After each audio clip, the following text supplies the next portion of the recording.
Bonjour à tous, je me présente Anne-Edma Louis, avocate fiscaliste et fondatrice du cabinet Amléa Avocats. Nous accompagnons les entrepreneurs en démarrage et en croissance. Aujourd'hui, on va parler de la holding, une structure indispensable pour tout entrepreneur qui souhaite maximiser et protéger ses bénéfices.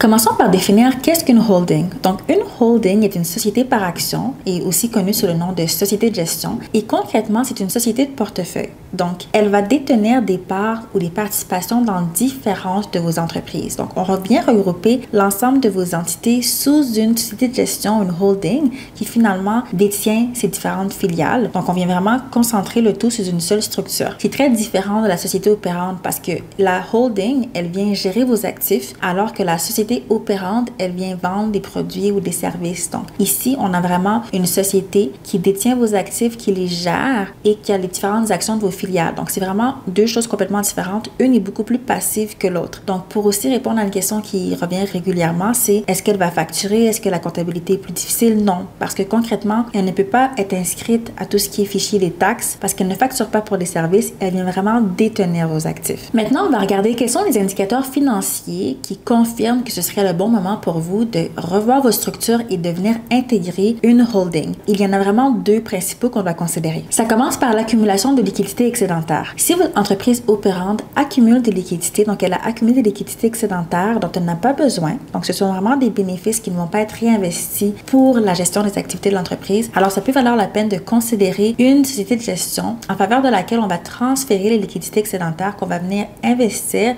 On va venir donc intégrer maintenant une stratégie de protection des actifs, mais également planification pour faire croître son patrimoine, donc venir investir ses liquidités pour le moyen long terme. Le prochain indicateur concerne le fait d'avoir des revenus et des profits qui sont stables et récurrents. Donc, si année après année, on est en mesure d'accumuler des liquidités, on est en mesure de se projeter et de savoir qu'on va accumuler des profits dont on n'aura pas besoin, ça peut être d'un minimum, exemple de 100 000 $ ou plus, mais à ce moment, on peut venir anticiper ce genre de stratégie. On me demande régulièrement ce serait quoi le montant à partir duquel on devrait considérer d'investir et d'avoir une holding. Et ce montant peut vraiment varier d'une personne à l'autre. J'aurais tendance à dire si on accumule 100 000 $ de bénéfices, mais c'est pas juste ça. Est-ce qu'on va être en mesure de maintenir ce rythme? Est-ce que l'année suivante, on va continuer à épargner ou est-ce qu'on risque d'avoir besoin de cette somme? Donc, ce montant peut être personnel pour chacun. Autant on a des clients qui ont entendu d'avoir 500 000 $ et plus pour anticiper cette structure. On a des clients qui savent pertinemment que de par leur niveau d'activité, bien qu'ils aient peut-être accumulé 50 000 $ pour commencer en clôturant, ben, ils veulent la créer d'emblée parce qu'ils savent que l'année suivante, avec les projections, ce montant sera amené à augmenter et pourquoi pas déjà mettre en place une stratégie qui inclut une holding. Maintenant, il y a deux contextes dans lesquels on peut venir créer une holding. Ce que je veux dire par là, c'est qu'on peut avoir deux façons de voir les choses ou deux différentes perspectives ou avantages qu'on peut voir qui sont possibles de tirer d'avoir une holding. Donc, le premier, ça peut être dans un contexte où j'ai une expansion et une diversification de mes activités. Dans ce contexte, j'appelle ça la stratégie offensive, dans le sens que je sais que je veux investir peut-être en immobilier ou dans une autre entreprise. Et là, ce que je fais, c'est que je vais créer ma holding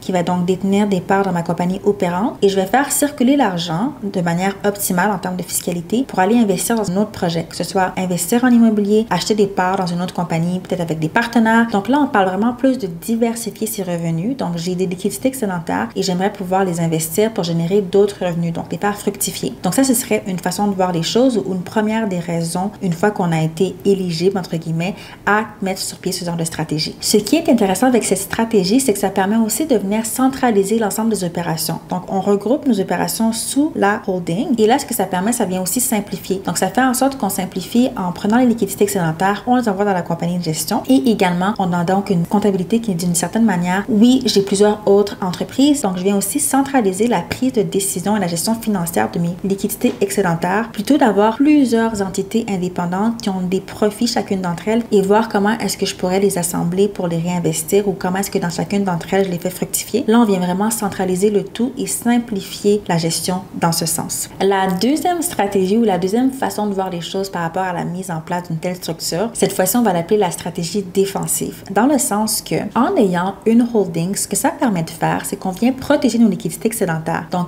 si j'ai une activité d'entreprise qui est plus risquée, donc si on est dans le domaine de la restauration, la construction, s'il y a des risques qui sont liés avec l'offre qu'on a, s'il y a des risques de poursuite ou quoi que ce soit, ben alors en ayant une holding, on peut venir prendre les profits accumulés, les transférer dans une autre entité, ainsi les mettre à l'abri. Donc concrètement, on vient sécuriser les profits accumulés année après année en les mettant de côté dans la holding. Donc là, on est plus dans une stratégie de protection d'actifs. Si je fais un parallèle avec mon point précédent, je mentionnais qu'on avait plusieurs entités. Mais ce qui se passe, c'est que s'il y a des risques associés à mes différentes activités, en éliminant les profits ou du moins en transférant les profits de chacune de ces entités vers la holding, je limite les risques d'une entité à l'autre. Et non seulement ça, je viens aussi protéger mes liquidités excédentaires et les investir de façon distincte plutôt que d'investir au sein d'une compagnie opérante et d'être à risque de perdre ces liquidités en cas de poursuite ou en cas de faillite de la société concernée. Donc, si je résume, on pourrait dire que la holding agit comme une fortification dans le sens qu'on vient mettre l'ensemble de nos investissements les plus précieux au sein d'une même entité. On les met à l'abri et ce qui fait en sorte que s'il y a des pépins avec mes activités commerciales dans une de mes entités, ce sont vraiment deux choses distinctes et on est venu protéger l'essentiel. Une autre des stratégies ou une des raisons derrière la mise sur pied d'une telle structure, on a parlé de la protection, de l'expansion, mais on peut aussi parler de la planification successorale. Donc, je ne vais pas trop m'étaler sur ça parce que si j'ai une entreprise que je souhaite vendre ou céder, il y a un véhicule qui est plus intéressant qui serait la fiducie qu'on pourrait considérer. Mais il en demeure que si j'ai un patrimoine que je construis à travers ma société opérante, on veut anticiper potentiellement d'avoir une holding si on souhaite que ça reste dans la famille. Donc, si on souhaite éventuellement que les enfants puissent s'impliquer, d'avoir une compagnie de gestion ou une holding, ça fait en sorte qu'on peut venir intégrer la compagnie à titre d'actionnaire, mais également ne pas être le seul actionnaire de la société de gestion. On peut donc intégrer son conjoint ou sa conjointe, les membres de sa famille comme ses enfants, de sorte à planifier comment est-ce que ce patrimoine qu'on construit va pouvoir rester au sein de la famille. Et également, si on envisage de vendre éventuellement, on va vouloir considérer une holding, que ce soit directement à travers la compagnie opérante ou avec une fiducie en combinaison pour être en mesure de se qualifier pour la déduction pour gain capital éventuellement. Je ne vais pas m'étaler sur le sujet car ça fera l'objet d'une autre capsule, mais je voulais au moins vous donner un aperçu de la pertinence également dans un contexte de planification successorale. Maintenant, quelles sont les étapes pour créer une holding? Donc, une holding, c'est une société par action. Donc, c'est une incorporation comme la société opérante, mais c'est sa vocation aussi, l'utilisation qu'on en fait qui est différente. Donc, on va venir la créer comme on viendrait créer toute autre incorporation, mais la différence, c'est qu'on doit venir l'intégrer au sein de nos sociétés opérantes. Donc, il faut qu'elle devienne actionnaire pour être en mesure de faciliter le transfert de liquidités sans impact fiscal. Pour ce faire, on peut considérer le gel successoral, le roulement, la vente.